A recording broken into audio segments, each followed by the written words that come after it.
नहीं बस चलो। आ, देखो, आ, हम लोग बस हम लोग ये थर्मोडायनेमिक्स में आ, दो टॉपिक जो हमारे बचे हुए हैं।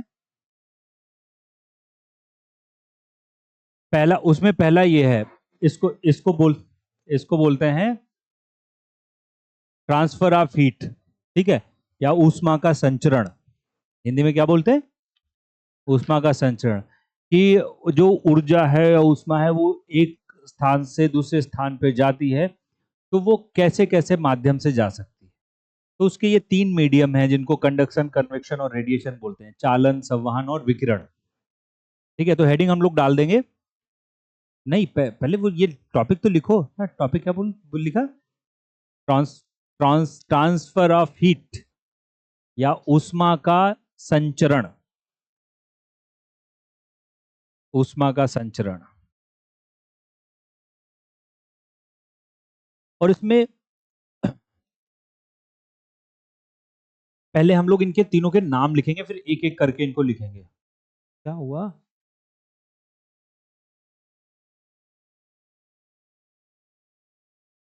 आ, तो उसमें नंबर वन, पहले पहले इनके नाम लिख देते हैं हम लोग। कंडक्शन, हिंदी में चालन। दूसरा कन्वेक्शन, संवहन। और थर्ड है रेडिएशन या विकिरण। चालन, संवहन, विकिरण। इन तीन तरीकों से जो हीट है वो एक जगह से दूसरी जगह ट्रांसफर होती है। और इनको हमें पढ़ना है। मतलब दो दो तीन तीन पॉइंट हैं बस सबके बारे में। यूज इनका बस इंपॉर्टेंट है। तो नंबर वन, सबसे पहला वाला हेडिंग डालते थे हम लोग, कंडक्शन, चालन।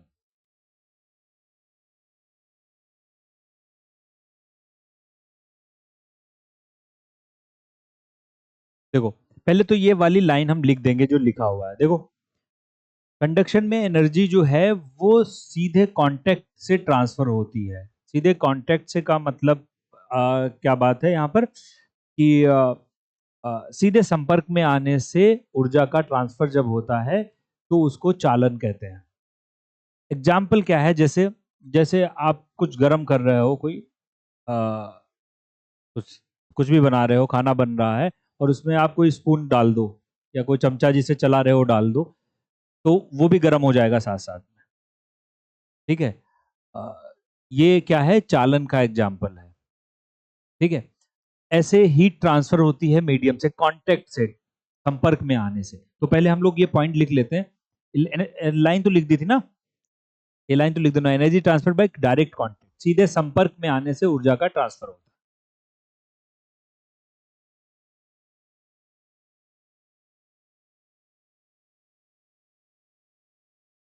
संपर्क में आने से ऊर्जा का ट्रांसफर होता है।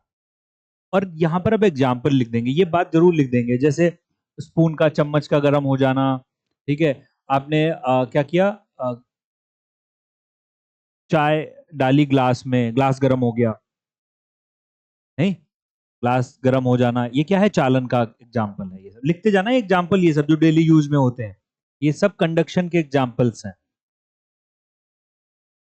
पानी की पते, बात तो वही है। बर्तन, हाँ।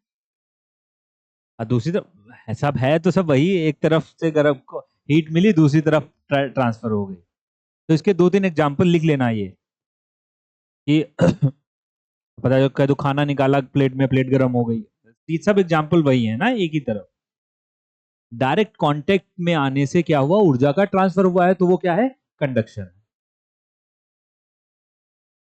अब अच्छा, ये ट्रांसफर होता कैसे है?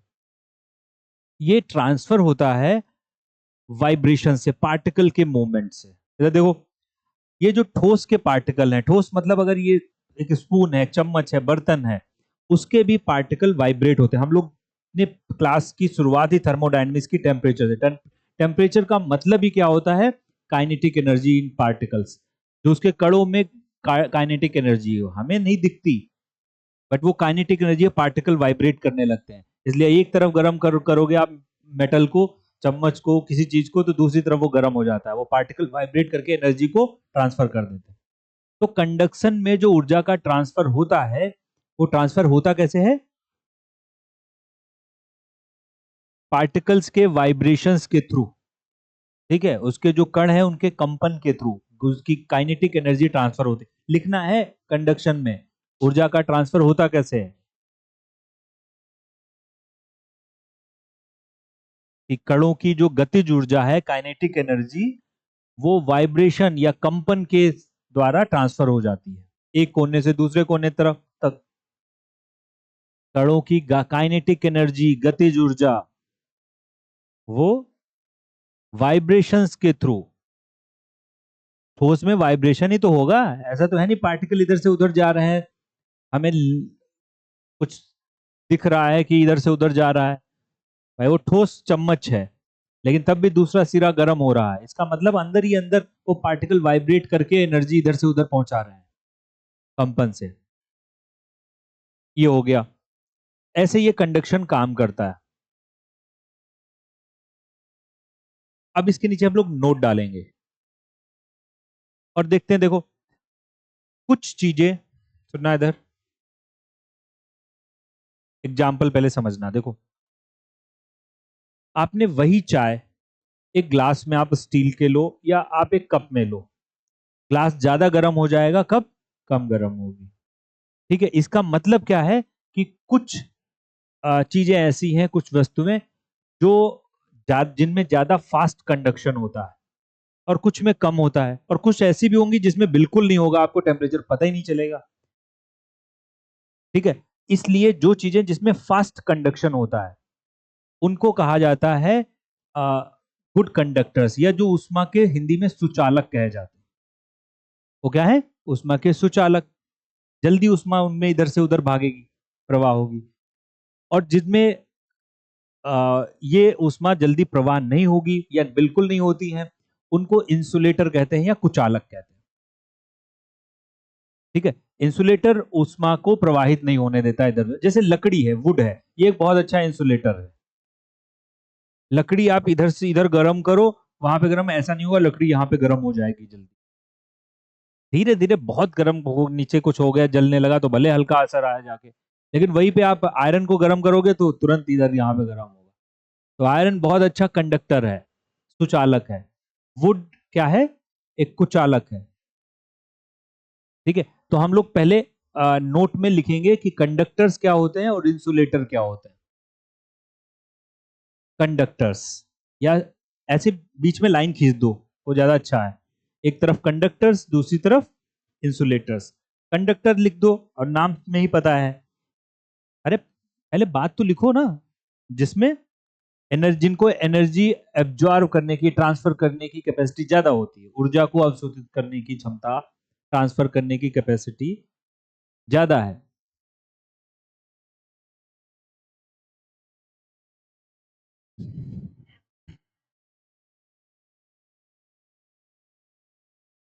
और जबकि दूसरी तरफ क्या है?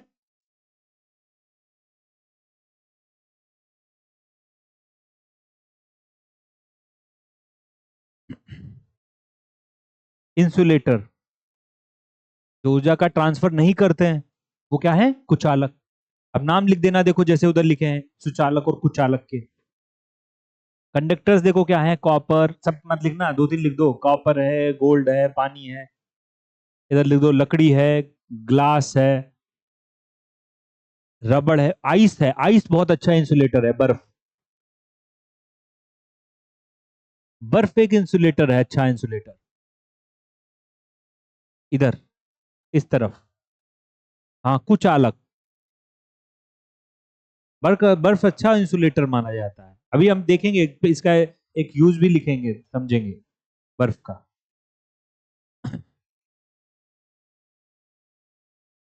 और इंसुलेटर तो इतना बड़ा है कि बर्फ रिफ्लेक्ट भी कर देता है, वो पास ही नहीं आने ज्यादातर ऊर्जा जो उस पर पड़ेगी वो वापस कर देगा, आइस से रिफ्लेक्ट हो जाती है।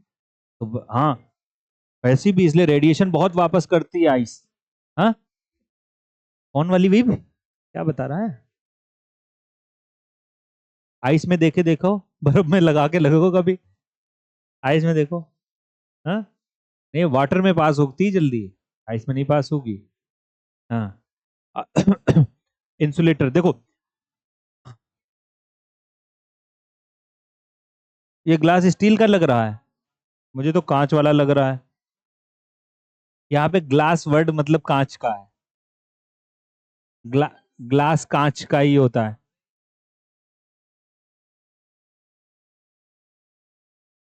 तो पानी कैसे बनाते भैया, तुम्हें देते पानी, हम बना के कैसे देना, तो भर के दे दिया पानी ग्लास में।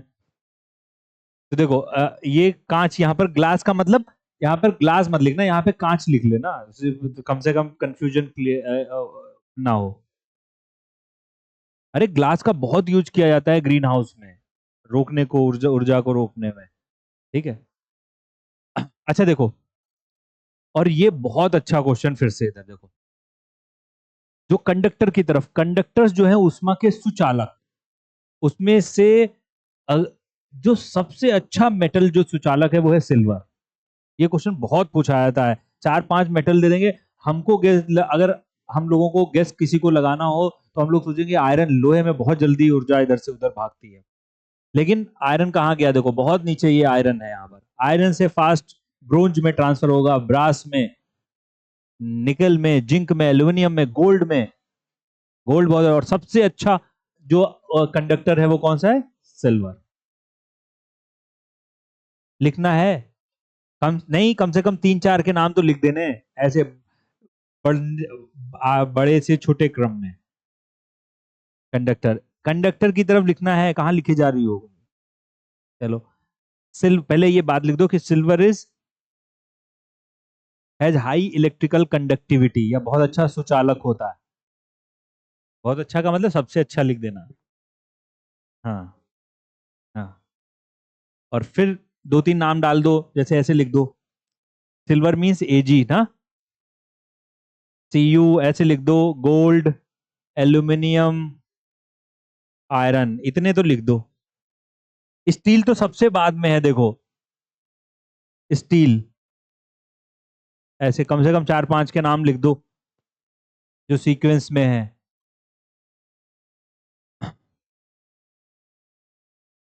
हाँ?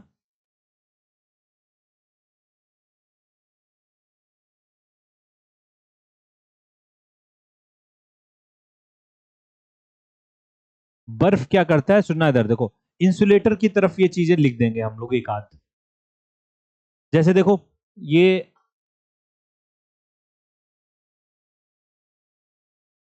इंसुलेटर मतलब जो ऊर्जा को ट्रांसफर नहीं करते हैं इधर, इसलिए एक क्वेश्चन हम लोग फिर से ज्योग्राफी वाली में पढ़ते हैं, लिख कि टुंड्रा रीजन में एस्किमो लोग बर्फ के घर बनाते हैं।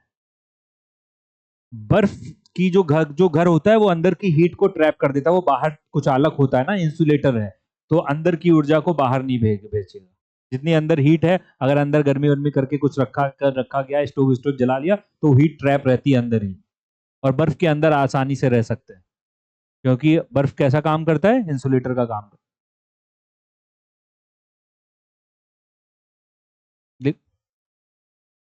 लिखो, इंसुलेटर में लिखना है, बर्फ में, इंसुलेटर आइस लिखा है ना दूसरी तरफ, वहां पे लिखना है एप्लीकेशन इसका, कि बर्फ क्या होती है, कुचालक होती है, इसलिए कि क्या है, एस्किमो लोग जो होते हैं वो बर्फ के घर बनाते हैं, ऊर्जा अंदर ही रहती, बाहर नहीं निकल पाती।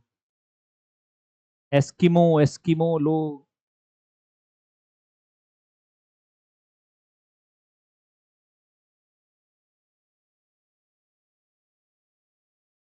इसी वजह से एप्लीकेशन ये लिखने जाना है, जैसे जो इधर सब लोग जो बर्तन वर्तन होते हैं उनमें लकड़ी का हैंडल लगा देते हैं, या किसी ऐसी चीज का जो इंसुलेटर हो, प्लास्टिक भी है, उनके हैंडल लगा देते हैं ना, हैंडल में लिखना है, बर्तनों के हैंडल इंसुलेटर के बनाए जाते हैं, कुचालक, क्योंकि ऊर्जा उसमें ना आ पाए, प्लास्टिक है या वुड है, लकड़ी है, इन चीजों के हैंडल बनाए जाते हैं, क्योंकि ये सब क्या है, इंसुलेटर है। तो ये बात हो गई सुचालक और कुचालक की। इंसुलेटर का एक देखो बहुत अच्छा यूज होता है ये वाला, ये क्वेश्चन भी पूछा जाता है।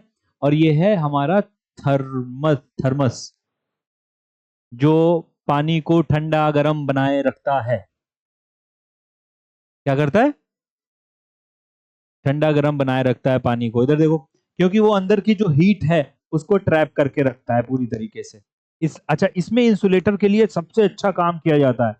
मेटल वेटल से ज्यादा सबसे अच्छा इसमें दो बड़ी यूनिक चीज होती है। एक तो जैसे दो ग्लास की परतें होती हैं और उनके बीच में एक बहुत पतली थिन लाइन होती है वैक्यूम की, निर्वात क्रिएट कर दिया जाता है। एक पतली लाइन होती है ऐसे वैक्यूम की। और वैक्यूम क्या है? वो उससे बड़ा इंसुलेटर कुछ हो नहीं सकता। वो ऊर्जा इधर से उधर करता ही नहीं है, ये वाली ऊर्जा को।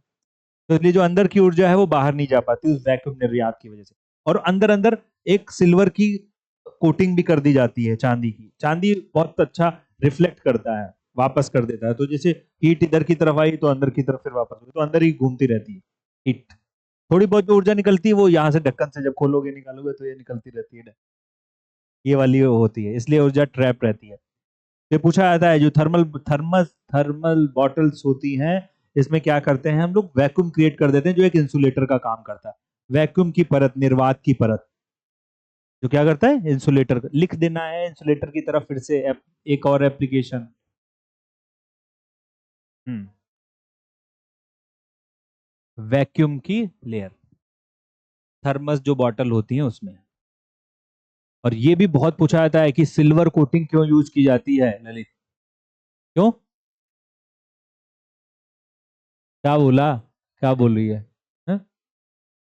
हीट को रिफ्लेक्ट करने के लिए ना, हीट को परावर्तित अंदर ही रहे, बाहर ना निकल पाए। लिख देना ये दोनों बातें। एक तो वैक्यूम, क्योंकि निर्यात बाहर निर्वात बाहर ना हो पाए।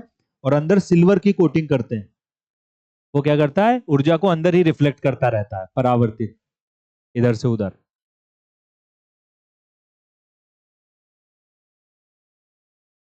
अब ये पहला हो गया हमारा, बस पहला ऊर्जा के ट्रांसफर का माध्यम हमने पढ़ लिया, और वो था कंडक्शन, जिसको हम हिंदी में क्या बोलते हैं?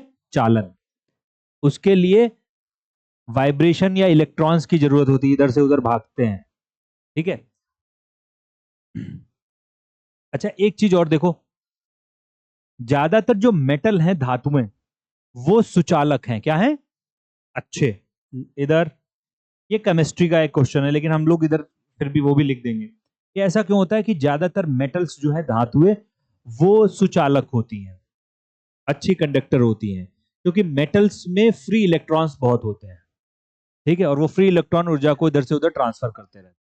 तो हम लोग लिख देंगे ऐसा क्यों होता है, कंडक्टर की तरफ लिख देंगे कि मेटल्स जो होते हैं वो अच्छे सुचालक होते हैं, क्योंकि उसमें फ्री इलेक्ट्रॉन ज्यादा होते हैं। फ्री इलेक्ट्रॉन अब फ्री ही है तो उनका कोई काम नहीं है, तो यही काम है, ऊर्जा इधर से उधर पहुंचाओ।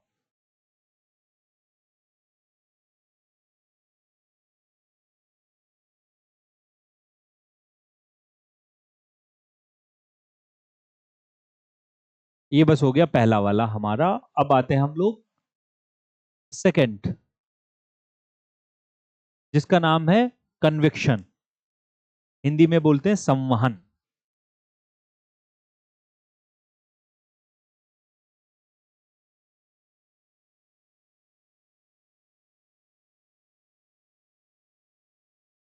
देखो, ये बिल्कुल अपोजिट देखो है। इधर सब लोग देखो,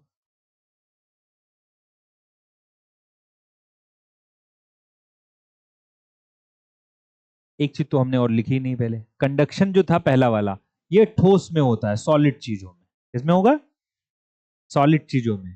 थोड़ा बहुत लिक्विड में भी होता है, लेकिन मोस्टली कंडक्शन से ऊर्जा का ट्रांसफर किसमें होता है? ठोस में, क्योंकि पार्टिकल वाइब्रेट करते हैं उसमें, इधर से उधर नहीं भागते, वो वाइब्रेशन के थ्रू होता है। इधर देखो, जो फ्लूइड है, फ्लूइड मतलब लिक्विड और गैस, इधर लिक्विड और गैस, उसमें ऊर्जा का ट्रांसफर कन्वेक्शन के थ्रू होता है। कन्वेक्शन का मतलब जो मॉलिक्यूल्स हैं या पार्टिकल्स हैं, कण, वो इधर से उधर जाते हैं प्रॉपर।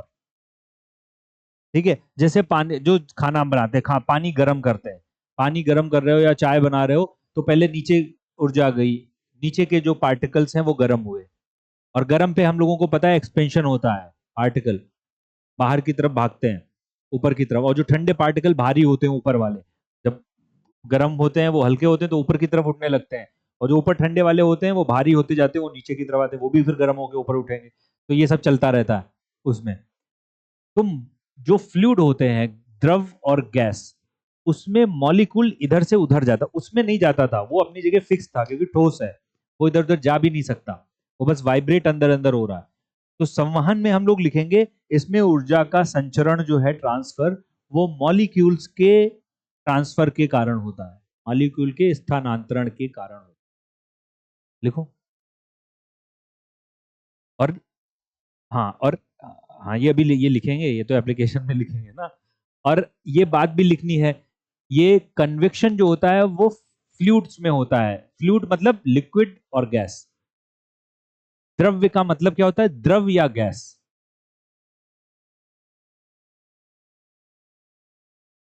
तुम्हारी ये बात आज तक मैं पहली बार सुनी नहीं पाया ऋषभ। रिकॉर्ड है आज तक एक बार में जो समझ गया हूं मैं। इतने पीछे हो तो तेज बोलो। हाँ, तो दूसरी बार में तेज बोलोगे। देखो, तुमको गीतांजलि बताना जरूरी है फिर से वो बात? अब मैं बोल चुका, अब तुम फिर बताओगी? तेज बोलो। तुमको क्या पता होना है, तुम लिखो अपना। हाँ, लाइन क्या लिखी लिखी हमने? हाँ, मॉलिक्यूल के ट्रांसफर के कारण क्या होता है? ये संवहन होता है, कन्विक्शन होता है। और ये बात लिखनी थी कि ये किसमें होता है? लिक्विड और गैसेस में ऊर्जा का ट्रांसफर इस माध्यम से होता है, कन्विक्शन से। अच्छा, इसमें देखो होता क्या, कन्विक्शन का बहुत यूज है। फिर से पूरा वायुमंडल में कन्विक्शन के थ्रू ही ऊर्जा का ट्रांसफर होता है। जैसे इधर देखो, अ, जब धूप पड़ी, ठीक है, धूप हुई, जो हम लोग अभी लो प्रेशर हाई प्रेशर अभी हमने देख रहे थे, विशिष्ट ऊष्मा, वो तो कारण था। और उस कारण से ऊर्जा जो ट्रांसफर होती है ना, वो संवहन के द्वारा ही ट्रांसफर होगी। जैसे मतलब क्या है कि अगर किसी जगह पर धूप ज्यादा पड़ी, ठीक है, धूप ज्यादा पड़ी यहां पर इस जगह पर, और कहीं पर धूप कम पड़ी, हल्की धूप पड़ी, ज्यादा पड़ी, तो वो पार्टिकल गर्म हो गए, गर्म होके एक्सपेंड हो गए, वो इधर उधर भागने लगे, ऊपर हो गए, तो लो प्रेशर बन गया, ये हाई प्रेशर बन गया, और ये वहां से विंड चली, ट्रांसफर हो गई। इस करंट को, ये जो धारा, जो हवा बही, इसको संवहन करंट बोला जाता है। इसलिए जो विंड चलती हैं वो क्या होती हैं? कन्वेक्शन करंट्स होती हैं। ऐसे महासागरों में भी चलता है, कहीं का महासागर ठंडा पानी, कहीं का गर्म हो गया, और गर्म ठंडा, जैसे पानी उबाल रहे हो वैसे ही कॉन्सेप्ट अप्लाई होता है। ठीक है, फिर से लो प्रेशर हाई प्रेशर बन जाएगा, और हाई प्रेशर से लो प्रेशर की तरफ पानी भी भागने लगेगा, टेम्परेचर मैनेज करने के लिए भागने लगेगा। ये भी कन्वेक्शन करंट्स बोलते हैं। तो चाहे हवा की धाराएं हो, पानी की धाराएं हो, ये सब कैसी धाराएं हैं? कन्वेक्शन धाराएं। क्योंकि पार्टिकल इधर से इधर मूव हो रहे हैं, हवा इधर से उधर भाग रही है टेम्परेचर बराबर करने के लिए, पानी इधर से उधर भाग रहा है टेम्परेचर बराबर करने के लिए। अगर मॉलिक्यूल नहीं भागते तो वो क्या होता? कंडक्शन होता। यहाँ पे मॉलिक्यूल प्रवाह हो रहे हैं, इधर उधर से जा रहे हैं, तो इसलिए वो क्या है? कन्विक्शन। तो कन्विक्शन के हम यूज लिखेंगे कि पूरा जो एयर सिस्टम है, एयर विंड का विंड सिस्टम, एयर नहीं लिखेंगे, विंड सिस्टम, जो हवा का बहना होता है, वो भी कैसे होता है? कन्विक्शन धाराएं चलती हैं। ओशन में, महासागरों में भी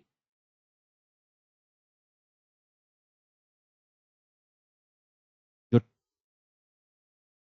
ओशन करंट्स चलती बलती है ना, समुद्र की जल धाराएं या जल धाराएं जो हैं, वो भी कैसी होती हैं? ओशन करंट्स, ये हैं कन्वेक्शन करंट्स, संवहनीय धाराएं।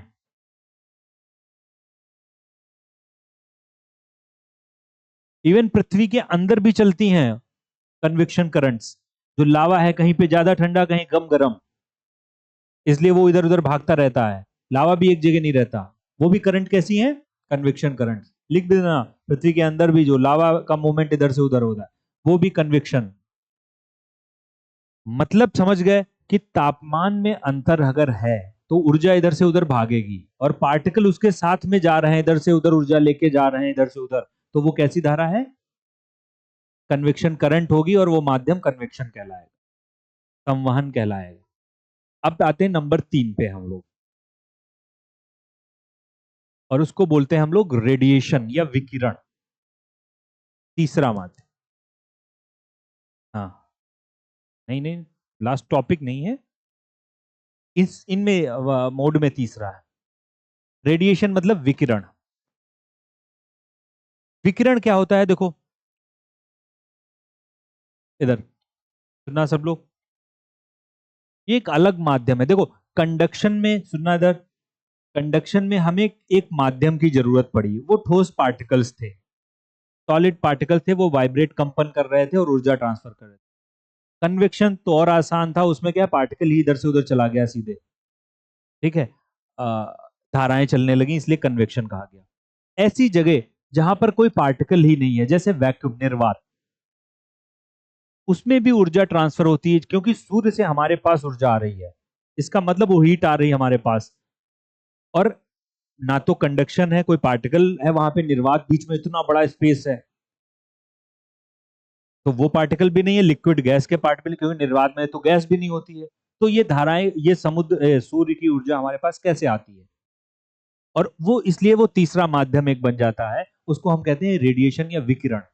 विकिरण में जो ऊर्जा ट्रांसफर होती है उसको माध्यम की जरूरत नहीं होती, वो वैक्यूम में भी चल सकती है, और वो आती है इलेक्ट्रोमैग्नेटिक वेव के रास्ते, तरंगों के माध्यम से, जिसको हम लोग क्या बोलते हैं, इलेक्ट्रोमैग्नेटिक, विद्युत चुंबकीय तरंगों के माध्यम, उस ट्रांसफर को क्या कहा जाता है, विकिरण।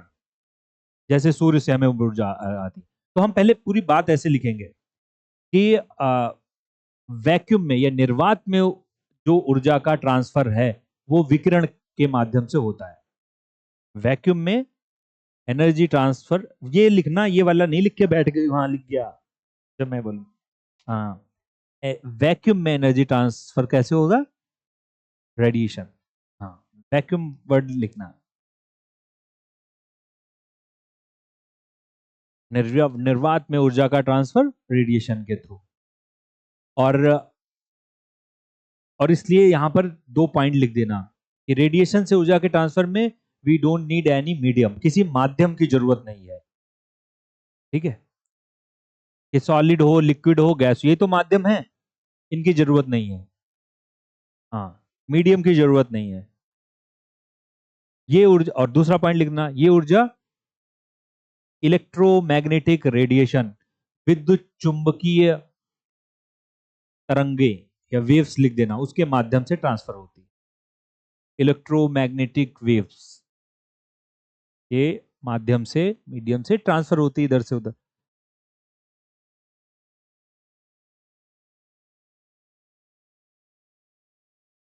और इसलिए, और बड़ा सा एग्जाम्पल लिखेंगे, ये बहुत पूछा जाता है, बड़ा मतलब इतना काम का एग्जाम्पल है कि जो सन से हमें एनर्जी मिलती है वो किस माध्यम से मिलती है, रेडिएशन से, विकिरण से मिलती है। सोलर एनर्जी जो हमारे पास आती है, क्योंकि वो निर्वात से, एज इसको चलो लिख ही दो, बनाना क्या, जैसे बनाए दो, सन से इधर लेके बीच में वैक्यूम लिख दो, तो याद रहेगा। सोलर एनर्जी जो हमारे पास आती है वो कैसे आती है, रेडिएशन से। इसमें देखो एक पूरा टॉपिक पढ़ना पड़ता है जिसका नाम है इलेक्ट्रोमैग्नेटिक वेव्स, यहाँ पे लिखा हुआ है। ये बहुत तरंगे की वेव्स जो सूर्य ऊर्जा देता है, उसमें बहुत वेव्स होती हैं, गामा किरणें, एक्स किरणें, पराबैंगनी, अल्ट्रावायलेट, विजिबल लाइट्स, ये सब एक अलग टॉपिक ही, हम अपना जो नेक्स्ट टॉपिक ही होगा वो कौन सा है, इलेक्ट्रोमैग्नेटिक रेडिएशन। इस पूरे स्पेक्ट्रम को पढ़ना और इनके बारे में पढ़ना, उसमें से कुछ ऊर्जा, जो कुछ तरंगे हैं वो तो हमें दिखती हैं आंखों से, जिसको हम लोग विजिबल लाइट बोलते हैं, दृश्य प्रकाश, और बहुत सारी ऐसी हैं जो हमें नहीं दिखती, ठीक है, जिनके ये नाम, सब नाम जो मैंने बोले अभी, रेडियो वेव, माइक्रोवेव्स, ना, ये सब हमें ऐसे आंखों से नहीं दिख सकता, ठीक है, तो वो रेडिएशन में हम लोग वो टॉपिक पढ़ेंगे। इसमें एक बात और कुछ बतानी थी मुझे, रेडिएशन क्या था, विकिरण,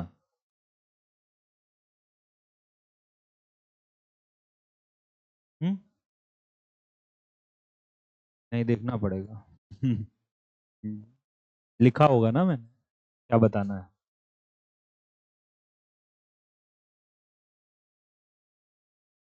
हाँ, चलो देखो याद आ गया, नोट डाल दें रेडिएशन के पास, नोट डालते हैं जल्दी जल्दी, 2-3 पॉइंट लिखते हैं। हाँ, क्या? हाँ, इधर देखो। हाँ हाँ सही है, आज ज्यादा नोट लिखे हैं हमने। आ, देखो, आ, जो जिस दिन मौसम साफ होगा और या क्लाउडी वेदर हो, बादल वाला मौसम, अब एक ये क्वेश्चन बनता है कि क्लाउडी वेदर में या जो बादल वाला मौसम हो या क्लीन, जिस दिन एटमॉस्फेयर हमारा वायुमंडल साफ हो, उसमें किस दिन हमें ज्यादा गर्मी का एहसास होगा, हीट का एहसास होगा। क्वेश्चन समझ गए? अगर बराबर टेम्परेचर है दिन का, और क्लाउडीनेस में या मौसम साफ होने में। क्लाउडीनेस में, क्लाउडीनेस में इसलिए होगा कि जो बादल होते हैं वो सन का जो रेडिएशन विकिरण आता है उसको रोक लेते हैं, वो वापस नहीं हो पाता। ठीक है, इसलिए क्लाउडी वेदर में हमें गर्मी का ज्यादा एहसास होता है। लिखना है एप्लीकेशन, हाँ, पृथ्वी रिफ्लेक्ट करती है, वो अभी धीरे समझ में आएगा। देख देना कि जो क्लाउडी वेदर होंगे, वेदर होगा, उसमें वो ज्यादा हॉट हमें लगेगी।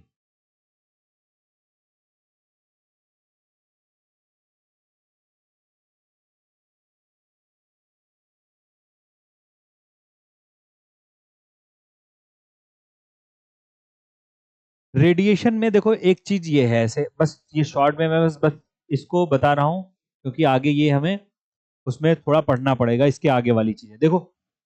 ये सन है,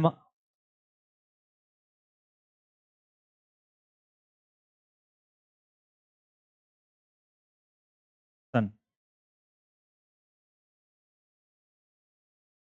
समझ में नहीं आएगा जब तक पूरा स्पेक्ट्रम नहीं लिखेंगे। चलो समझने की कोशिश करना है। देखो, ये नीचे है, ये यहां पर अर्थ हमारी है, अर्थ। ये सन से जो हमें एनर्जी मिलती है, ये रेडिएशन विकिरण आ रहा है ना, किस माध्यम से आता है? रेडिएशन ये है जो अभी हमने लिखा, माध्यम से आता है। इसमें बहुत सारी, देखो इधर, बहुत सारी वेव्स हैं, बहुत सारी तरंगे हैं, और एक इलेक्ट्रोमैग्नेटिक वेव्स का एक सीक्वेंस होता है एनर्जी के माध्यम से समझने के लिए, कि सबसे ज्यादा ऊर्जा होती है गामा में, किसमें? फिर एक्स, फिर अल्ट्रावायलेट, अल्ट्रावायलेट मतलब पराबैंगनी ना, गामा, एक्स, अल्ट्रावायलेट, पराबैंगनी, फिर विजिब, नहीं, इंफ्रारेड। कौन होगी?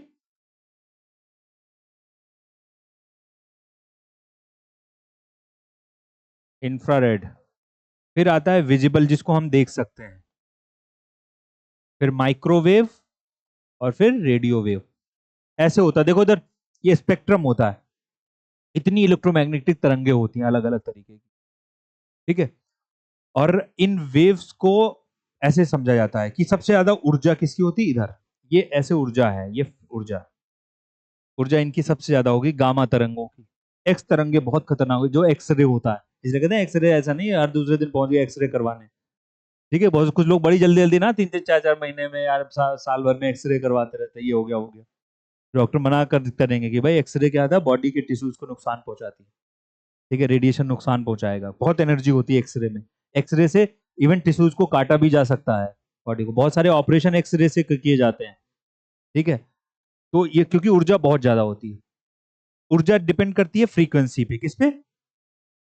एक फॉर्मूला होता है E = H।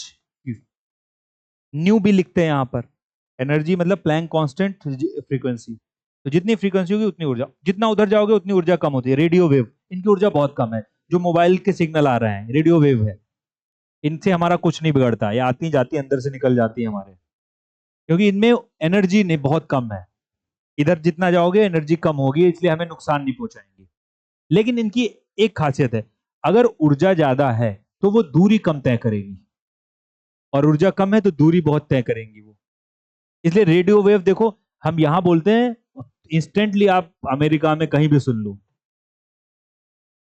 एक्सरे नहीं जाएगी इतनी दूर, एक्सरे थोड़ी दूर जाएगी, लेकिन वो जाएगी तो चीड़ फाड़ कर देगी मार करके। तो उधर जाओगे तो ऊर्जा बढ़ेगी, इधर जाओगे तो डिस्टेंस। इसलिए कहते हैं ऐसे ऐसे इधर की जाओगे तो वेव लेंथ बढ़ती है, तरंग दैर्ध्य क्या बढ़ती है, तरंग दैर्ध्य ऐसे बढ़ती है, ऐसे।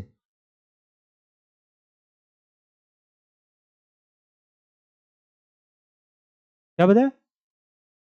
हाँ तो देखो, कोई बात नहीं, कर लो इधर, कर लो, क्या हो गया। मैं पहले बोल रहा था लेकिन कुछ कंफ्यूजन हो गया।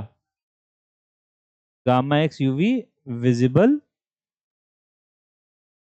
और आई आर इंफ्रारेड पराबैंगनी। ठीक है, तो देखो, आ, अच्छा इधर बढ़ती है। तो मैं बता क्या रहा था, जो सूर्य से हमें ऊर्जा मिलती है वो बहुत तेज ऊर्जा होती है, तेज ऊर्जा होती है, हाई फ्रीक्वेंसी वाली ऊर्जा होती है। इसलिए उसको बोलते हैं शॉर्ट वेवलेंथ, उधर वाली ऊर्जा होगी, विजिबल या उसके उधर वाली ऊर्जा। ठीक है, इसलिए कहते हैं ना पराबैंगनी किरणें आती है हमारे ऊपर, ओजोन लेयर रोक देती है उनको, ये सब इधर वाली। तो जो सन से ऊर्जा होती है वो आती है शॉर्ट वेवलेंथ की। शॉर्ट वेव, ये क्वेश्चन बहुत पूछे आते हैं, अगर ये समझ में आए तो पूरे ग्रीन हाउस गैस का कॉन्सेप्ट और आगे वाला पूरा टॉपिक समझ में आएगा, इलेक्ट्रोमैग्नेटिक रेडिएशन वाला ऊर्जा। शॉर्ट वेवलेंथ वाली ऊर्जा, शॉर्ट कहाँ गया, शॉर्ट वेवलेंथ, शॉर्ट वेवलेंथ का मतलब क्या है, तेज ऊर्जा। ऊर्जा इनकी क्या होगी, मतलब वेवलेंथ कम है, देखो ऊपर वेवलेंथ लिखी है, वेवलेंथ उधर कम है, इधर बढ़ेगी, तो उनकी ऊर्जा ज्यादा है। तो सूर्य से जो हमें ऊर्जा मिलती है ऐसी आती है। लेकिन फिर पृथ्वी अपने पास कुछ नहीं रखती, पृथ्वी क्या करती है, रिफ्लेक्ट कर देगी, वापस कर देगी। लेकिन पृथ्वी जो वापस करेगी वो ऊर्जा बहुत धीरे धीरे भेजेगी, बहुत हल्की और कम ऊर्जा भेजेगी।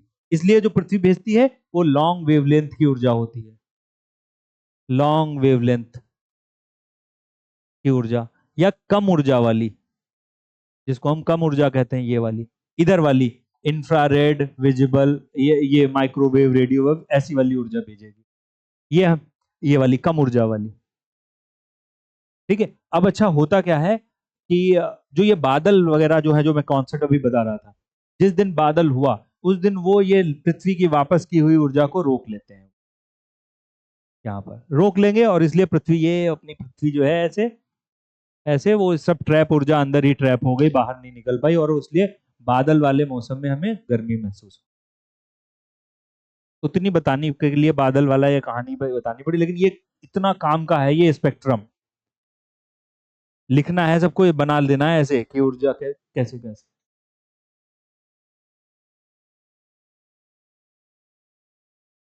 हम्म।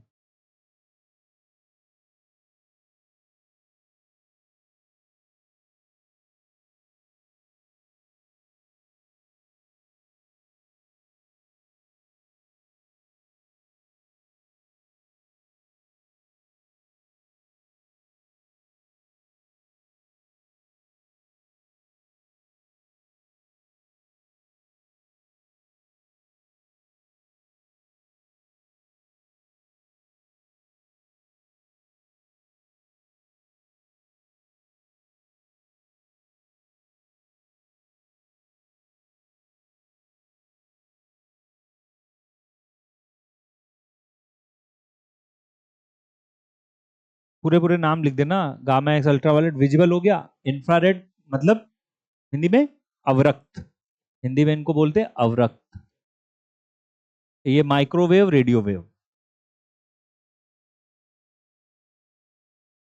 अब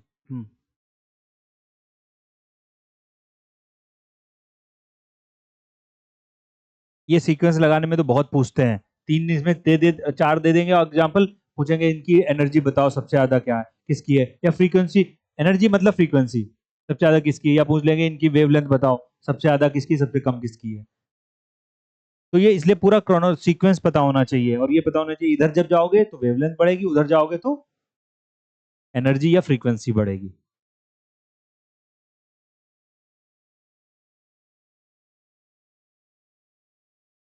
और फिर ये वाली बात, ये बहुत काम की बात, कि सूर्य से हमें ऊर्जा कम वेवलेंथ वाली या तेज ऊर्जा मिलती है, ठीक है। और जो पृथ्वी वापस करती है वो लॉन्ग वेवलेंथ या कम ऊर्जा वाली में वापस करती है। अच्छा, और फिर यहीं पे ये बादल, अब इधर देखो एक चीज और बस यहाँ पे लास्ट लिख देते हैं। ये हमने लिख दिया कि क्लाउडी सीजन में क्यों, इसलिए हमें गर्मी ज्यादा फील होगी। और दूसरी चीज देखो इधर, ग्रीन हाउस गैस भी ऐसे ही काम करती है। देखो, ग्रीन हाउस गैस मतलब वो गैस जो ये लॉन्ग वेवलेंथ की ऊर्जा को रोक ले, जैसे CO2, कार्बन डाई ऑक्साइड।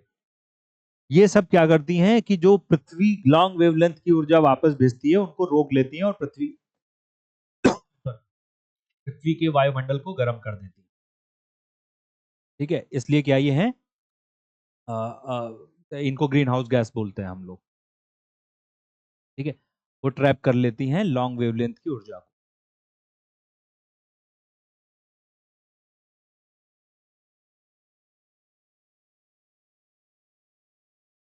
चलो, ये रेडिएशन हो गया विकिरण के बारे में। बस हमारा लास्ट हम लोगों को काम एक करना है, और वो ये है जिसको हम लोग लिखने जा रहे हैं, 4 लॉज ऑफ थर्मोडायनेमिक्स, ऊष्मा गतिकी के 4 नियम। जैसे न्यूटन के लॉ ऑफ मोशन थे, गति के नियम, यहाँ पे न्यूटन नहीं है, बस कोई नाम नहीं है क्योंकि अलग अलग लॉ अलग अलग व्यक्ति ने दिए। तो हेडिंग डाल देते हैं हम लोग, 4 लॉज ऑफ थर्मोडायनेमिक्स, ऊष्मा गतिकी के 4 नियम। हाँ? और ये लॉ बहुत इंपॉर्टेंट हैं चारों, समझना उससे ज्यादा इंपॉर्टेंट है। तो इधर देखो, इसमें अच्छा, लॉ हमेशा ऐसे बोले जाते हैं। देखो ये बड़ा इंटरेस्टिंग चीज है थर्मोडायनेमिक्स के लॉ। पहले फर्स्ट लॉ खोजा गया, सेकंड लॉ, थर्ड लॉ, फिर एक लॉ ऐसा खोजा गया जो सबसे लास्ट में खोजा गया, लेकिन ये माना गया ये तो सबसे बेसिक है, तो इसको फर्स्ट होना चाहिए। अब फर्स्ट, 100 सालों से फर्स्ट लॉ कहा जा रहा था। 1930 में, 1930 में जो चौथा लॉ खोजा गया, तो अब चौथे लॉ को कैसे रखा जाए सबसे लास्ट में, क्योंकि वो बेसिक लॉ है, तो इसलिए उसको नाम दे दिया गया जीरोथ लॉ। कि जो एक से पहले कहाँ जा सकते हो, आप जीरो पे ही जा सकते हो, तो शून्यवा नियम बोल दिया गया। तो इसलिए शून्य, फर्स्ट, सेकंड, थर्ड, ये 4 लॉ हो जाएंगे। ठीक है, तो हम लोग इनको देखते हैं कि ये 4 लॉ हैं कौन कौन से। जीरोथ लॉ सबसे बाद में खोजा गया और सबसे आसान है, लिखते जाते जल्दी जल्दी हम लोग समझते हैं एक एक लॉ क्या है। पहले लिख देंगे शून्यवा नियम, जीरोथ लॉ। इसको हम फर्स्ट लॉ नहीं कहेंगे, हाँ, इसको फोर्थ लॉ कह सकते हो या जीरोथ लॉ कहोगे। क्वेश्चन ऐसे ही पूछा जाएगा। हाँ, अगर फर्स्ट लॉ पूछा गया तो इसको नहीं लिखना कभी भी, और उसमें नंबर 1 भी नहीं डालेंगे हम लोग। हाँ,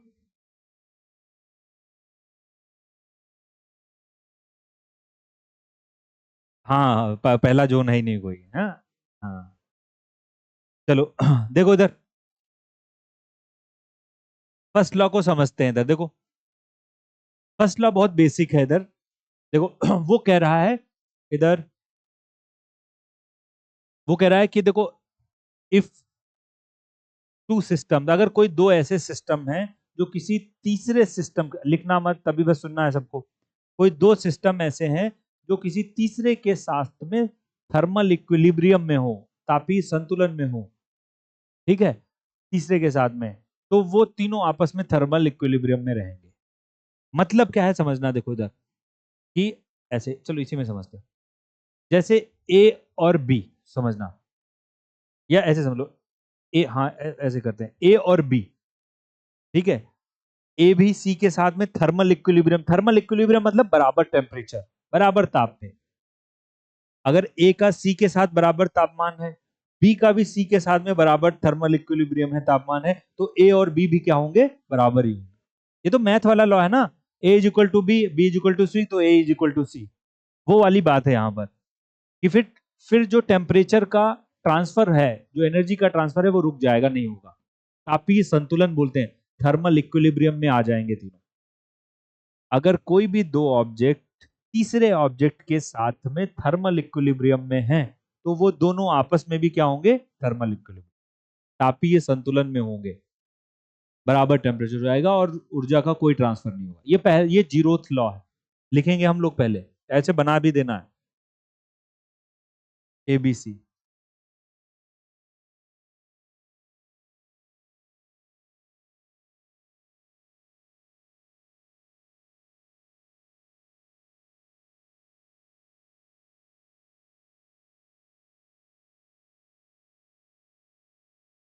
अगर दो ऑब्जेक्ट वस्तुएं तीसरे के साथ तापीय संतुलन में है, हिंदी में, इंग्लिश में थर्मल इक्विलिब्रियम,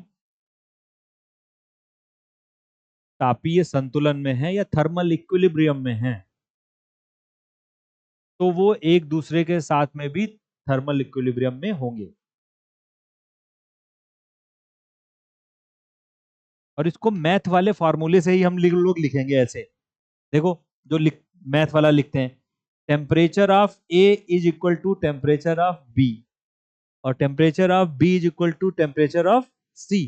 तो इसलिए ये सिद्ध हो जाता है T A is equal to T C. नहीं, ये है सिंपल मैथ वाला जो जैसे लिखा जाता है। ए और बी तापीय संतुलन में है, बी और सी तापीय संतुलन में, तो ए और सी भी तापीय संतुलन में होंगे। ये जीरोथ लॉ है। मतलब है ऐसी कंडीशन में एनर्जी का या हीट का ट्रांसफर रुक जाएगा। ठीक है, नहीं होगा। बिल्कुल वैसे जैसे पानी होता था, पानी क्या चाहता है, अपना वाटर लेवल मेंटेन करता है, ऐसे टेम्परेचर भी क्या है, अपना लेवल मेंटेन करेगा। कहने का मतलब वही है, टेम्परेचर अगर ये कम ज्यादा है, इधर देखो, तीन कोई ऐसी चीजें हैं, देखो इधर, कैसे मान लो, तीन रॉड है लोहे की, आयरन की, आयरन स्टील किसी भी चीज की मान लो, आयरन की, उधर उधर, तीनों को एक दूसरे से टच करके रख दो। एक का टेम्परेचर 100 डिग्री, दूसरी का 50, तीसरी का 80। ठीक है, तो उन तीनों का टेम्परेचर, एनर्जी ट्रांसफर होती रहेगी इधर उधर, जब तक तीनों के बराबर में नहीं आ जाए। जैसे ही वो थर्मल इक्विलिब्रियम में आए, एनर्जी ट्रांसफर रुक जाएगा। ठीक है, तो ये थर्मल ये जीरोथ लॉ कहने का मतलब यही है कि जब तक कोई चीज थर्मल इक्विलिब्रियम में नहीं आएगी, तापीय संतुलन में, तब तक ऊर्जा का ट्रांसफर होता है। ठीक है, ऊर्जा का जब तापीय संतुलन में आ गए तो ऊर्जा का ट्रांसफर रुक जाएगा। ये फर्स्ट, हाँ जीरो फर्स्ट बोल रहा हूँ, जीरो। पहले बोला था मैंने, बनाना है इसको। हम्म। अब लिखते हैं हम लोग फर्स्ट लॉ। कौन सा? बहुत इंपॉर्टेंट फर्स्ट लॉ। हाँ, और फर्स्ट लॉ इंपॉर्टेंट भी है, इसको समझने में भी थोड़ा वो लगेगा। First law of thermodynamics.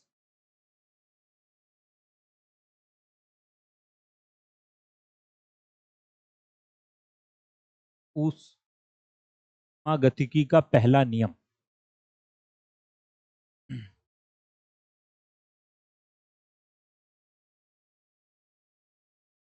देखो, सुनना इधर, पहले समझेंगे और फिर हम लोग लेंगे इसको।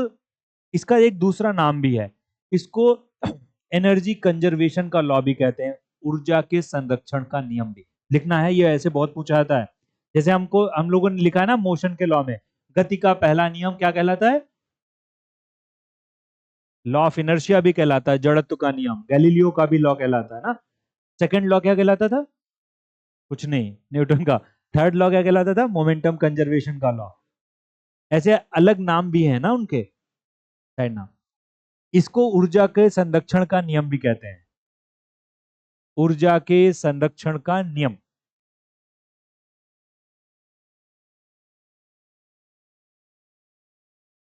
ऊर्जा के संरक्षण का नियम देखो क्या है इसका।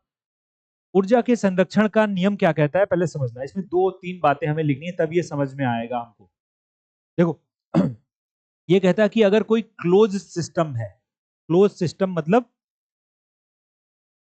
बंद या पृथक सिस्टम। जैसे एग्जांपल में देने जा रहा था, जी बॉटल ढूंढ रहा था, कोई बॉटल दिख जाए, है, देखो ये बॉटल है। जैसे क्या है, ये एक क्लोज सिस्टम है, इसमें अगर आप अलग से कहीं ऊर्जा मत दो, अलग से कुछ इंटरफेयर मत करो अलग से, तो इसके अंदर जितनी ऊर्जा है वो स्थिर रहेगी।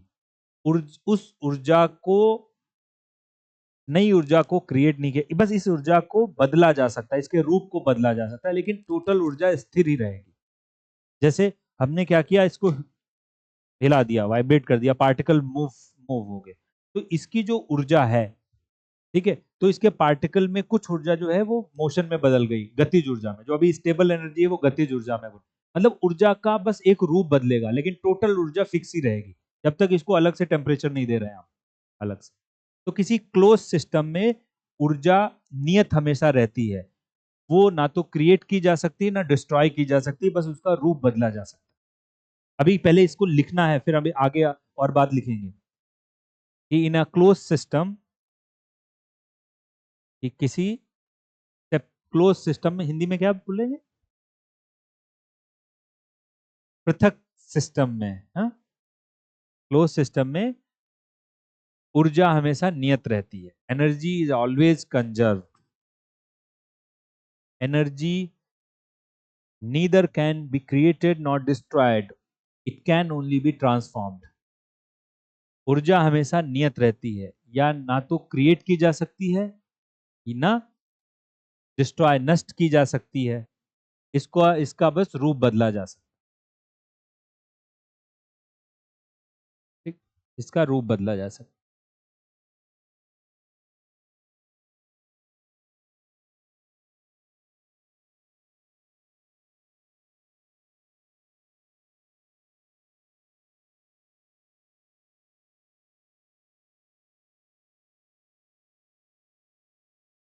अभी एग्जाम्पल ही देखते हैं, लिख दिया। इसीलिए इसको ऊर्जा के संरक्षण का नियम बोलते हैं, ऊर्जा हमेशा नियत रहती है। पूरी पृथ्वी की जो ऊर्जा है, इधर देख लो, हमेशा फिक्स रहेगी। पृथ्वी को अगर लो तो पूरे अर्थ की ऊर्जा भी फिक्स हमेशा रहेगी, लेकिन जब सूर्य हमें ऊर्जा एक्स्ट्रा देता रहता है तो ऊर्जा चेंज होगी। अगर सूर्य ऊर्जा ना दे तो जितनी ऊर्जा पृथ्वी के पास है वो नियत रहेगी, फिक्स ही रहेगी इधर से उधर। लेकिन सन से हमें ऊर्जा मिलती रहती है, मतलब बाहर से भी ऊर्जा मिलेगी। अब देखो इधर, दूसरी बात इसमें क्या थी, तब ये फॉर्मूला काम आएगा। ये तो पहली बात है, जनरल बात।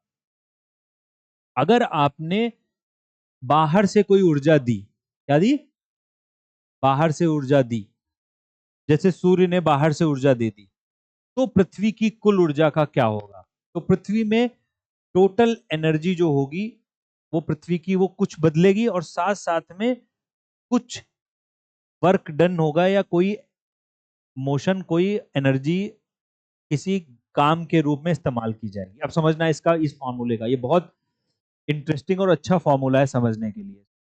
देखो कि अगर फिर से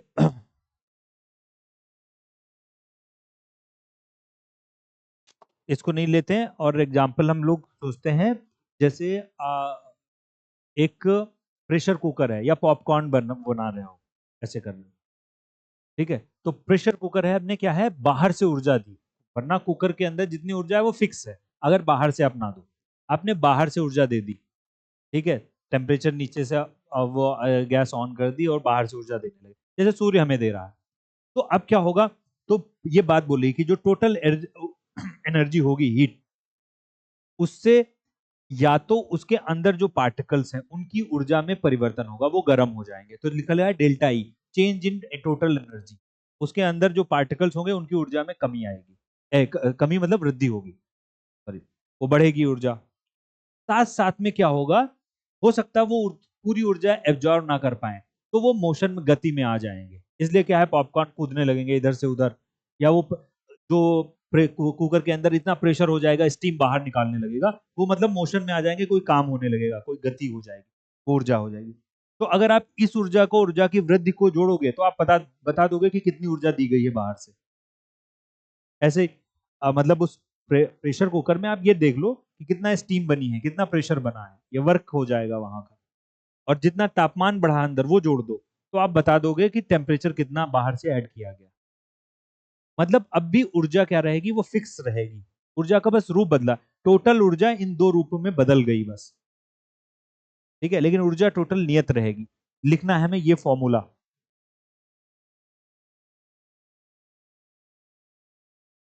कि हीट एडेड, एस ये वाला लिखना है, वो नहीं लिखना है। Heat added is equal to change in total energy plus work done. Change in total energy plus work done.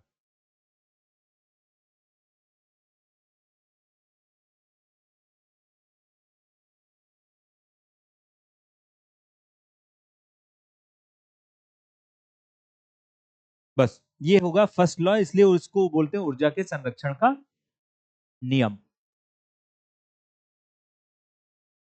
Energy can not be created और destroyed, can only change is forms. ये इसका बस रूप बदला जा सकता है। जैसे इसका एक एग्जांपल ये है, इधर देखो, इधर हमें सूर्य से ऊर्जा मिली।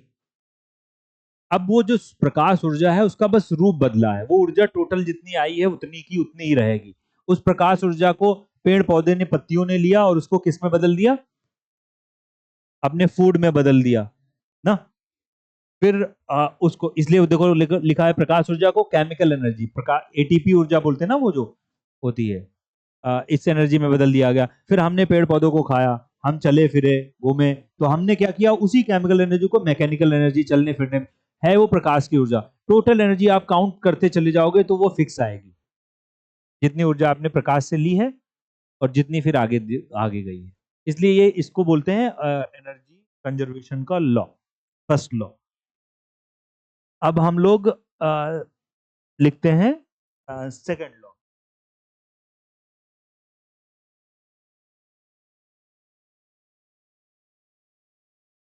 सेकंड लॉ, उष्मागतिकी का दूसरा नियम।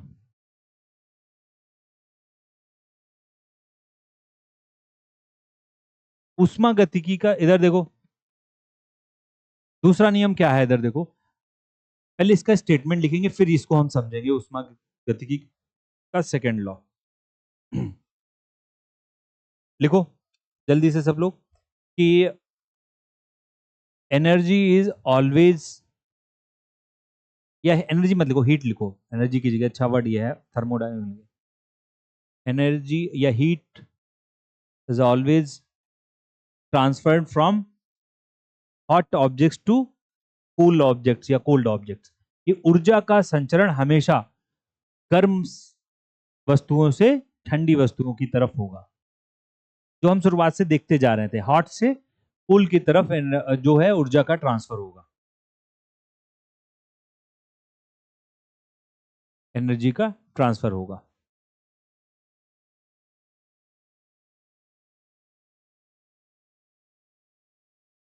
ठीक, अब देखो इसको समझना है हम लोगों को। ये सिर्फ सेकंड नियम, इतना नियम नहीं है, इतनी बात नहीं है कि हॉट से कम। अब इसमें क्या होता है देखो, कभी भी पूरी ऊर्जा हॉट से कोल्ड की तरफ ट्रांसफर नहीं हो पाएगी। बहुत सारी ऊर्जा बीच में डिसिपिएट हो जाएगी या इधर उधर भाग जाएगी। क्या होगी? डिसिपिएट हो जाएगी, हिंदी में उसको बोलते हैं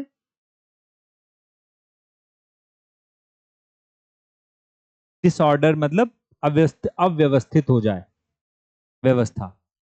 बहुत सारी ऊर्जा बीच में क्या होगी?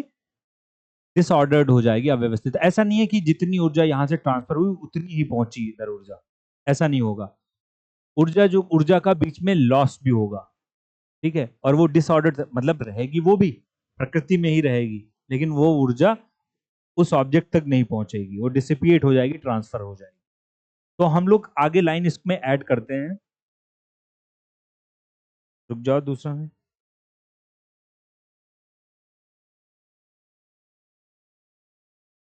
इसकी हिंदी एक सेकंड रुकना, मैंने लिखी है। हाँ, ऐसे लिखना, आगे लाइन लिखो, देखो हिंदी में जो लिख रहे हैं, ऊर्जा के स्थानांतरण में, लिखो सब लोग हिंदी में, जो हिंदी वाले लिख रहे हैं, फिर इंग्लिश में बोलता हूं। ऊर्जा के स्थानांतरण में कुछ ऊष्मा परिवेश में, परिवेश मतलब बाहर, परिवेश में विसरित हो जाती है। Some heat is dissipated in surroundings. ऐसे ट्रांसफर में कुछ ऊर्जा सराउंडिंग में या परिवेश में विसरित हो जाती है। डिसिपिएट्स, डिस्ट्रीब्यूट लिख देना, इन सराउंडिंग्स, इधर उधर निकल जाएगी ऊर्जा।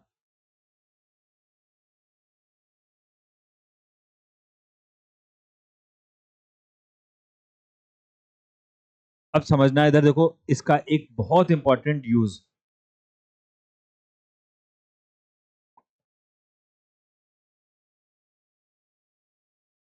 देखो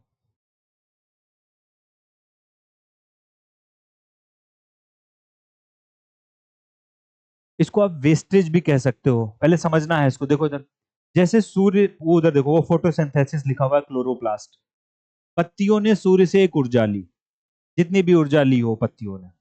एक आप इमेजिन करो, एक पेड़ को, एक पेड़ ने कुछ ऊर्जा ली, फोटोसिंथेसिस हुआ, और पेड़ पौधे, पेड़ वो बढ़ा, और उसने एटीपी अपनी अपनी ऊर्जा बनाई उससे। फिर उस पौधे को कंज्यूम किया लोगों ने, इंसानों ने, फल खाया, कुछ भी खाया उसका। अब देखो, तो इसका मतलब ये नहीं कि जितनी ऊर्जा सूर्य से ली गई थी, पूरी की पूरी ऊर्जा एटीपी में कन्वर्ट हो गई, नहीं। बहुत सारी ऊर्जा क्या हो जाएगी, वो एटमॉस्फेयर में डिसिपेट हो जाएगी, इवेपोरेट हो गई। ठीक है, हो गई। जो हमने फूल पत्तियां कुछ भी खाया वाया, इसका मतलब ये नहीं जितना एटीपी पत्तियों में था वो सब का सब हमारे पास आ गया। बहुत चीजें वेस्ट हो जाएंगी। ठीक है, हमारे पास भी उसका कम कम आया, फिर हमने मैकेनिकल एनर्जी में इस्तेमाल किया। तो हर चरण पे कुछ ना कुछ ऊर्जा जो होगी, वो अगले स्टेज पे नहीं पहुंच पाती, और वो डिसिपेट सराउंडिंग में इधर उधर फैल जाती है। इसका कहने का मतलब क्या है, अब ये देखो, ये सिर्फ इसलिए पढ़ रहे हैं, ये इस वर्ड को समझने के लिए, जिसको एंट्रोपी कहा जाता है। एंट्रोपी बहुत पूछा जाता है उष्मागति में, और बहुत कंफ्यूजिंग कॉन्सेप्ट होता है एंट्रोपी को समझना। एंट्रोपी का मतलब क्या है कि जो नेचुरल ऑर्डर, मतलब जो हमारे प्रकृति में जो ऊर्जा है, वो व्यवस्थित रूप से है। व्यवस्थित सही लिखा है? व्यवस्थित। हाँ, हाँ, नहीं, सा इधर ना हो, वो आधा वाला। तो हमारी व्यवस्था जो है वो, हमारी ऊर्जा व्यवस्थित रूप में है। जैसे सोचो, लकड़ी में, एक लकड़ी लेके आए हो आप, लकड़ी में सब एटम जो हैं वो जुड़े हुए हैं, और एक वुड है, वो लकड़ी है। लेकिन आपने लकड़ी जला दी। लकड़ी जैसे ही आप जलाओगे, तो आपको कोयला मिला। ठीक है, कुछ ऊर्जा मिली, इधर उधर कुछ राख में कन्वर्ट हो गई। मतलब वो ऊर्जा जो लकड़ी में बिल्कुल पैक, बिल्कुल फिक्स थी, अच्छे रूप से व्यवस्थित रखी थी, उसको आपने अव्यवस्थित कर दिया। क्या कर दिया? अव्यवस्थित, या डिसऑर्डर में कर दिया। डिसऑर्डर में कर दिया। ये लॉ, जो सेकंड लॉ, ये कहता है कि जब ऊर्जा हॉट से कोल्ड में ट्रांसफर होती है, तो ऊर्जा डिसऑर्डर्ड होती चली जाती है, अव्यवस्थित होती चली जाती है। इसलिए पूरी दुनिया में एनर्जी डिसऑर्डर्ड होती चली जा रही है, जिसको बोलते हैं एंट्रोपी बढ़ती चली जा रही है। ऑर्डर कीजिए, आप पेट्रोल यूज करते हो, पेट्रोल में केमिकल बॉन्ड है, वो ऊर्जा ऑर्डर तरीके से पृथ्वी के नीचे दबी हुई थी। लेकिन आप पेट्रोल निकाल के लाए, डीजल लेके आए, और उसको बताना शुरू किया। फिर उसमें कुछ ईंधन हुआ, कुछ पॉल्यूशन हुआ, कुछ इंजन के रूप में इस्तेमाल हुई, कुछ हीट इंजन ने जनरेट की, तो ऊर्जा कई रूपों में इधर उधर भाग गई, फैल गई। मतलब ऊर्जा जो ऑर्डर्ड वे में थी, वो डिसऑर्डर्ड वे में चलती चली जाएगी। इसलिए इस सेकंड लॉ को लॉ ऑफ एंट्रोपी भी बोलते हैं, कि पूरी प्रकृति की, या पूरी यूनिवर्स की जो एंट्रोपी है, वो बढ़ती चली जा रही है। ये बहुत पूछा जाता है, लॉ ऑफ एंट्रोपी क्या है, या ऊष्मागतिकी के किस नियम को एंट्रोपी का लॉ भी बोलते हैं। एंट्रोपी वर्ड का मतलब ही क्या है? डिसऑर्डर। लिखना है, लाइन अब लिखो। हाँ,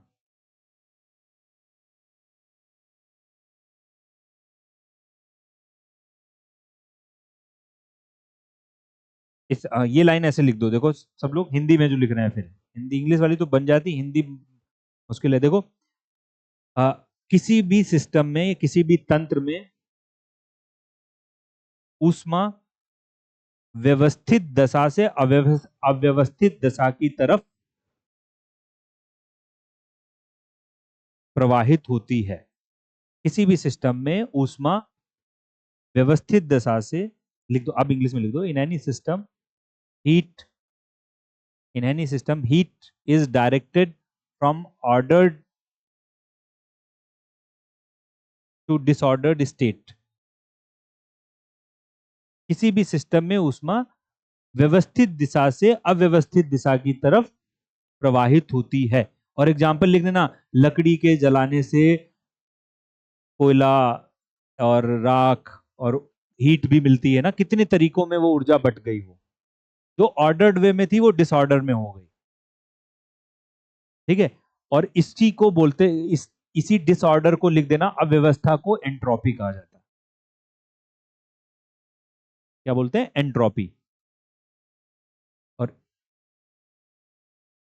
इस वजह से इस सेकंड लॉ को लॉ ऑफ एंट्रोपी भी कहते हैं। अब लिख देना, ऊष्मागतिकी का दूसरा नियम किस नाम से जाना जाता है, एंट्रोपी, लॉ ऑफ एंट्रोपी के नाम से जाना जाता है।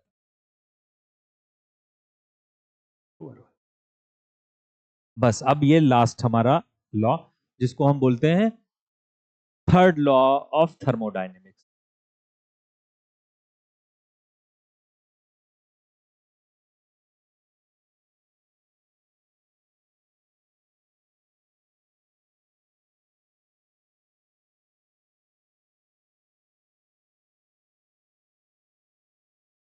देखो इधर ऊष्मागतिकी का तीसरा नियम ये क्या कहता है, देखो, और इसमें कुछ समझना नहीं है, सब कुछ हम ऑलरेडी पढ़ चुके हैं इस थर्ड लॉ में, कि जो ये एंट्रोपी है ये डिसऑर्डर्ड, ये बढ़ रहा है, लेकिन इधर देखो, जैसे ही हम एब्सोल्यूट जीरो की तरफ बढ़ेंगे, एब्सोल्यूट जीरो पढ़ चुके हम लोग, क्या होता है, -273.15 केल्विन।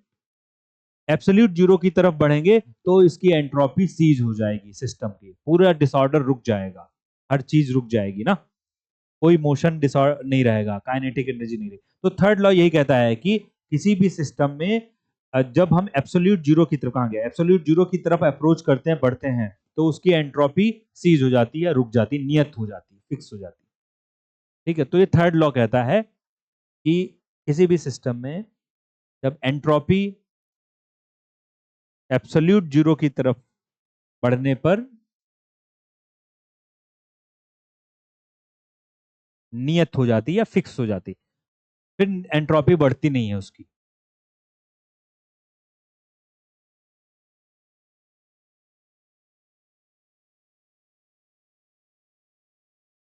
किसी भी सिस्टम में एंट्रोपी एब्सोल्यूट जीरो की तरफ बढ़ने पर, परम ताप की बढ़ने की तरफ बढ़ने पर रुक जाती है। एंट्रोपी का मतलब फिर से क्या है, डिसऑर्डर, अव्यवस्था। और ये क्यों हो जाता है परम ताप की तरफ, क्योंकि कोई मोशन नहीं रहता, कोई गतिज ऊर्जा, काइनेटिक एनर्जी नहीं रहती है, सीज हो जाता है, इसलिए वो एंट्रोपी रुक जाती है। ये लॉकडाउन लग गया, हाँ, ये चार फोर थर्मोडायनेमिक्स के लॉ है जो हमने लॉ लास्ट में लिखे हैं इसके। बस ये नहीं नहीं खत्म नहीं, अभी अभी हम इसको बंद कर देते हैं और नोट डालते हैं तीन चार। हाँ हाँ, वो नहीं, नोट नहीं डालना, ऐसे लिखेंगे इंपॉर्टेंट फैक्ट्स, तीन चार पांच बस वन लाइनर हैं, वो फैक्ट्स लिखने हैं जल्दी जल्दी।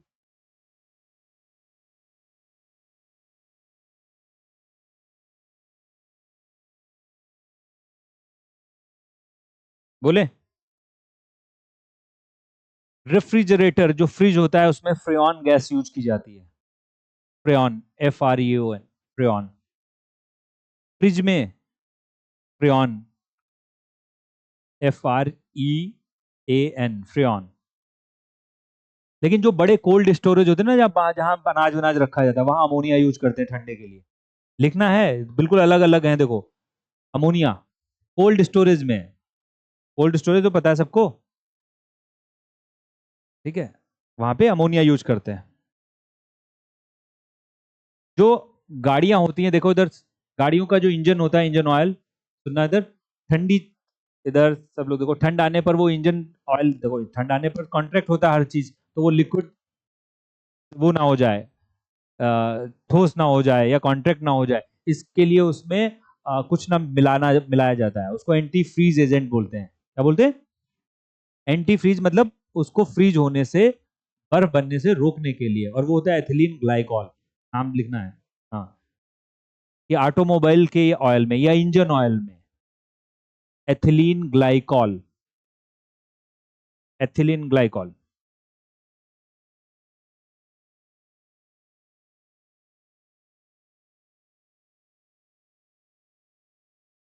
ठीक है, थर्मोस्टेट क्या होता है,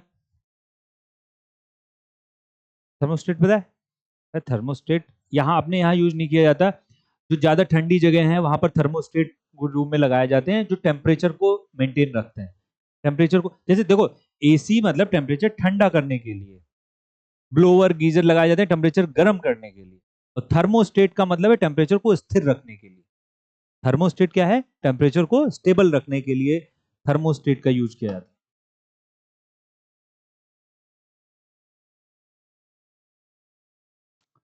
black body radiation, black body क्या होती है, देखो ये तो खैर पता होगा कि ब्लैक, इधर रेडिएशन को एब्जॉर्ब करने की सबसे ज्यादा क्षमता किसकी होती है, ब्लैक बॉडी की।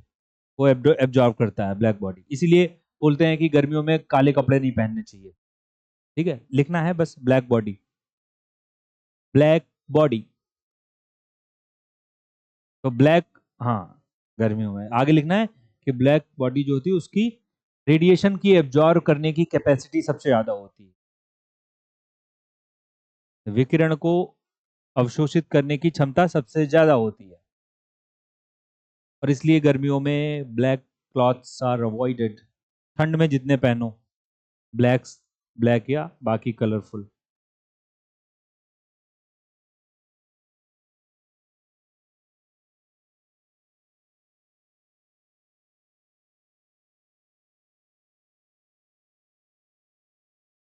चलो बस ठीक है, हो गया।